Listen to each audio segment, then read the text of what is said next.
बोलिए भगवान परशुराम जी की, भगवान परशुराम जी की, भगवान परशुराम जी की।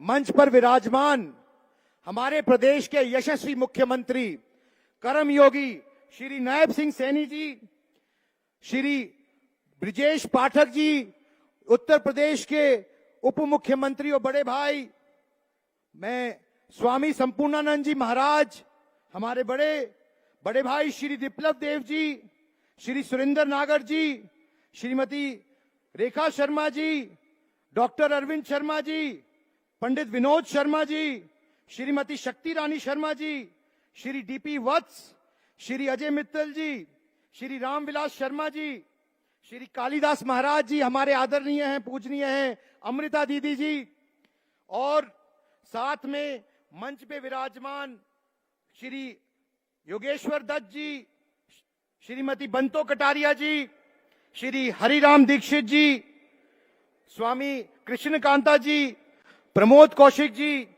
और अगर किसी का नाम रह गया हो तो मैं क्षमा प्रार्थी हूं। मासूम भाई भी बैठा है, मासूम, उनका भी स्वागत करता हूं।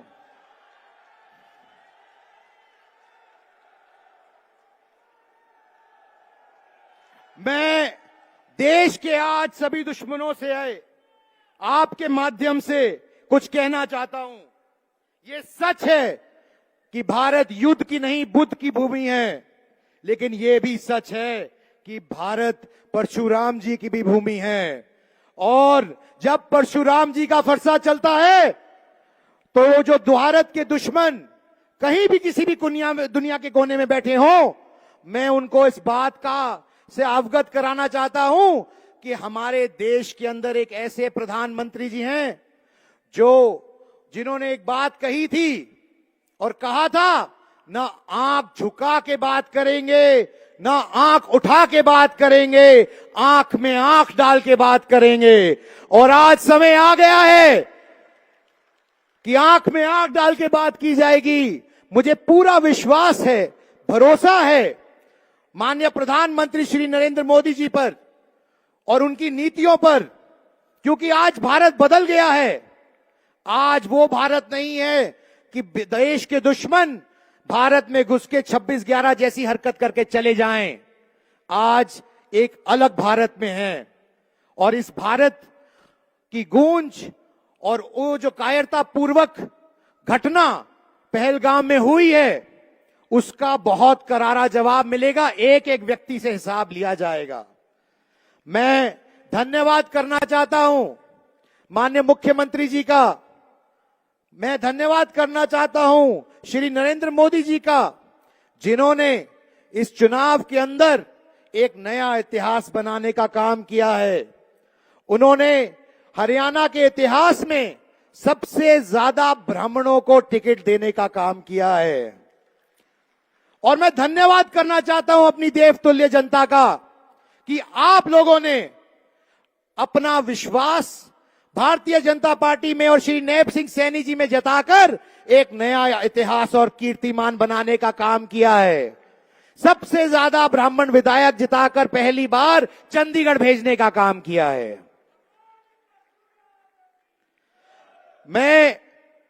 जब मैंने कार्यक्रम करने का सोचा तो इसका मुख्य उद्देश्य ये नहीं था कि हम एक कार्यक्रम करेंगे जो 1 या 2 या 3 दिन का होता है, क्योंकि कार्यक्रम की एक तिथि होती है और उसके बाद खत्म हो जाता है। पर कार्यक्रम करने का उपलक्ष्य था समाज में चेतना जगाना। जो भगवान परशुराम जी की शिक्षा है, जो उनका जीवन है, जो उनके जीवन का सार है, हमें उनके जीवन का अनुसरण करना चाहिए। और अनुसरण करते हुए हमें युवा पीढ़ी को और आगे बढ़ाना चाहिए ताकि उन तक भी भगवान परशुराम जी की शिक्षा पहुंच सके। क्योंकि भगवान परशुराम जी शस्त्र की भी बात करते हैं और शास्त्र की भी बात करते हैं, लेकिन शास्त्र के इस्तेमाल से पहले शस्त्र का भी इस्तेमाल होना चाहिए और शस्त्र के इस्तेमाल से पहले शास्त्र का ज्ञान होना चाहिए। भगवान परशुराम जी का जो जीवन है वो आज के दिन में उसका महत्व कहीं और बढ़ जाता है। शायद इसीलिए भगवान परशुराम जी एक ऐसे भगवान हैं जिनका वर्णन हर युग में मिलता है, चाहे वो द्वापर युग हो, त्रेता युग हो, सतयुग हो या कल युग हो, क्योंकि हर युग में ये अन्याय और न्याय की लड़ाई होती है, धर्म और अधर्म की लड़ाई होती है, और इस लड़ाई के अंदर हमेशा विजय धर्म की और न्याय की होती है, जिसकी इसीलिए भगवान परशुराम जी को हम अपना प्रतीक मानते हैं और ये मानते हैं कि भगवान परशुराम जी के जीवन का जब हम अनुसरण करेंगे तो हमारे जीवन के अंदर वो कठिनाइयां, मुश्किलें खत्म हो जाएंगी और हमें न्याय मिलेगा। तो मैं आपसे यही निवेदन करना चाहता हूं कि इस कार्यक्रम द्वारा हमने भगवान परशुराम जी के जीवन से प्रेरणा लेते हुए एक नई अलग जगाने का काम किया है, और ये उसी श्रृंखला के अंदर तीसरा कार्यक्रम है जो पिछले 3 साल में हमने आयोजित किया है। आप सबका ये जो प्यार और आशीर्वाद मिला है, जो आप हरियाणा के अलग अलग प्रांत से, अलग अलग विभागों से, अलग अलग क्षेत्रों से आए हैं, अलग अलग जिलों से आए हैं, मैं आपका कोटि कोटि धन्यवाद करना चाहता हूं दिल की गहराइयों से कि आप एक कॉल पर यहां पर आए।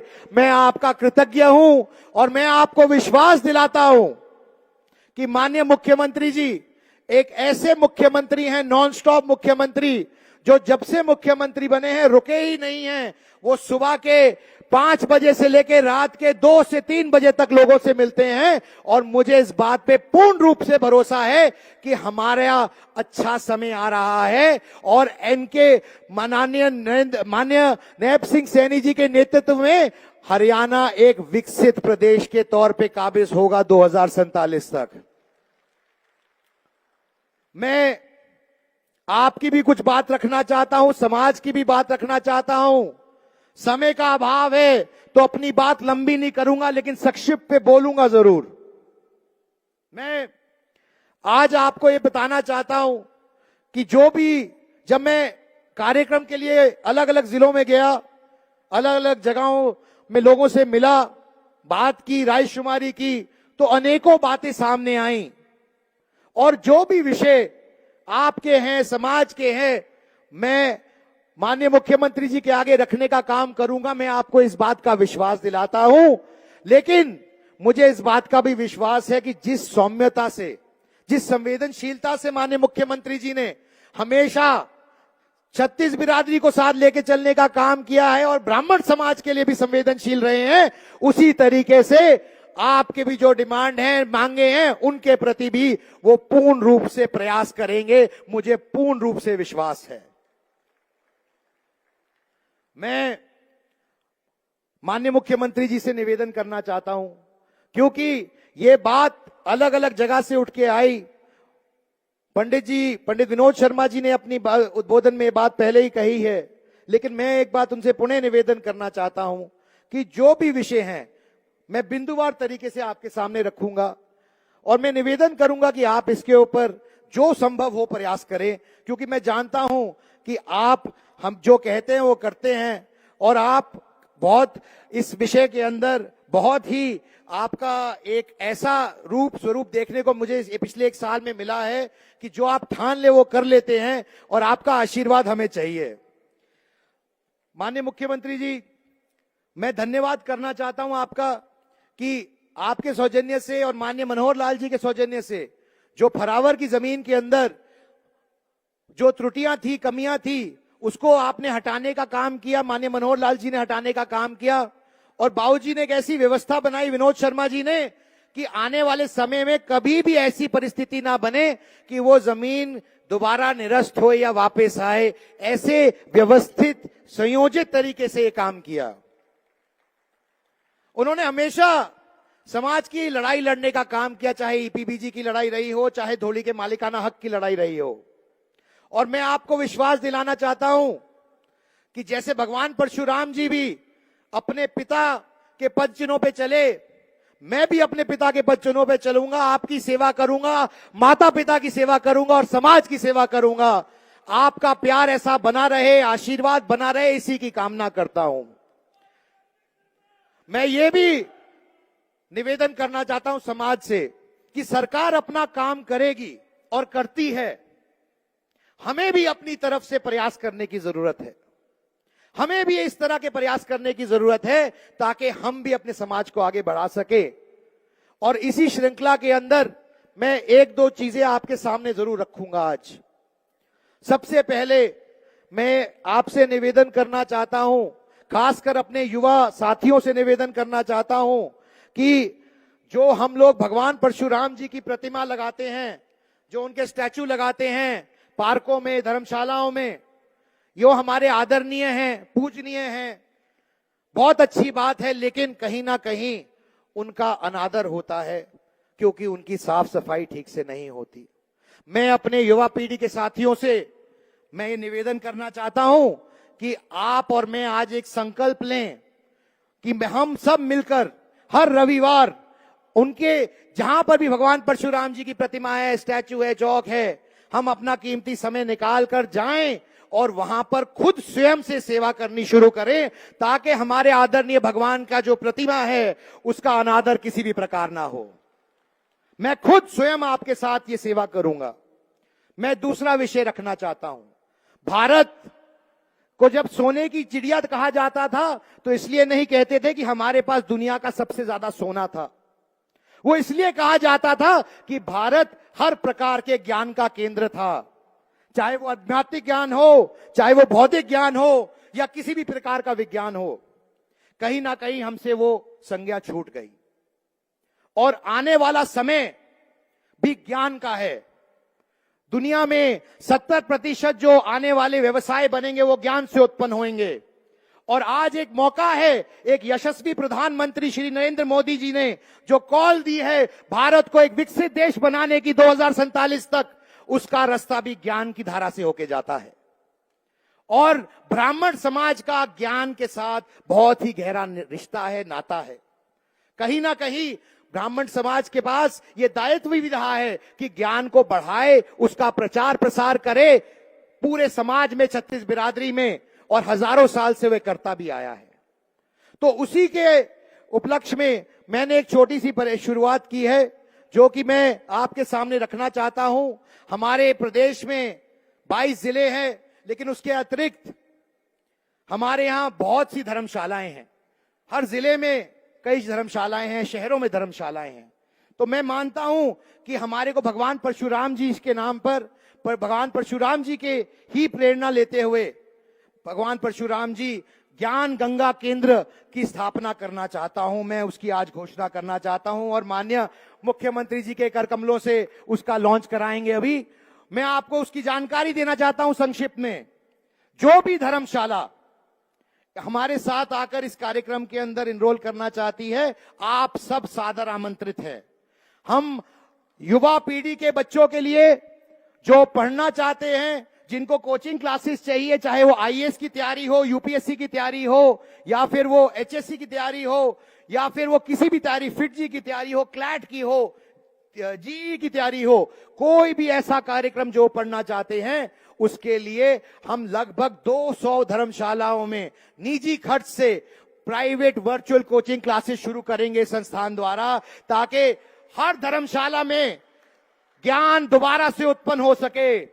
और जो समाज के सबसे वंचित हैं, जो समाज के सबसे गरीब हैं, वो उनको इसका फायदा मिल सके, ताकि उनको जो साधन संपन्न नहीं हैं, जो बड़े शहरों में नहीं जा सकते, उनको अपने गांव की धर्मशाला के अंदर ही सबसे अच्छी एजुकेशन मिल सके। ये हमारा प्रयास है। उसके अंदर भारत के प्रबुद्ध लोग, जजेस, लॉयर्स, रिटायर्ड ब्यूरोक्रेट्स, टीचर्स, सब लोग आकर पढ़ाएंगे और अपना योगदान देंगे। मैंने इस पे विस्तृत तौर पे काम किया है, उन सब से बात की है और वो सब तत्पर हैं आपको, वो आपके बच्चों को पढ़ाने के लिए। शायद इस कार्य से हर धर्मशाला से 2-3 बच्चे आईएएस, आईपीएस, एचसीएस निकल सके, ये प्रयास है। क्योंकि हमारा देश दुनिया का सबसे युवा देश है। देश की अधिकांश आबादी, लगभग 65% आबादी 35 साल से कम उम्र की है। तो ये हमारा दायित्व बनता है कि हम युवा पीढ़ी की चिंता करें, उनके लिए सोचें, उनके लिए प्रयास करें। तो मैं आज इस माध्यम से माननीय मुख्यमंत्री जी से निवेदन करना चाहता हूं कि अगर वो बटन दबाकर इस कार्यक्रम का लॉन्च करें ताकि एक छोटी सी 1 मिनट की वीडियो दे और हम अगले पर जाएं। माननीय मुख्यमंत्री जी,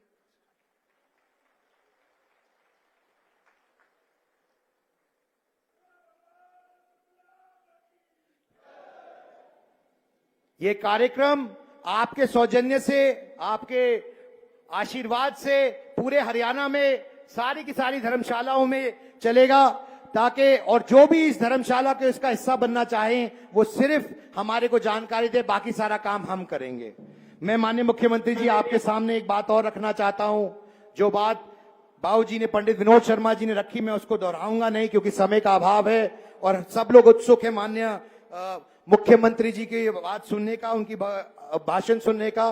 तो मैं बस ये कहना चाहता हूं कि जिस तरीके से समाज में हर तरफ से ये बात उठ के आई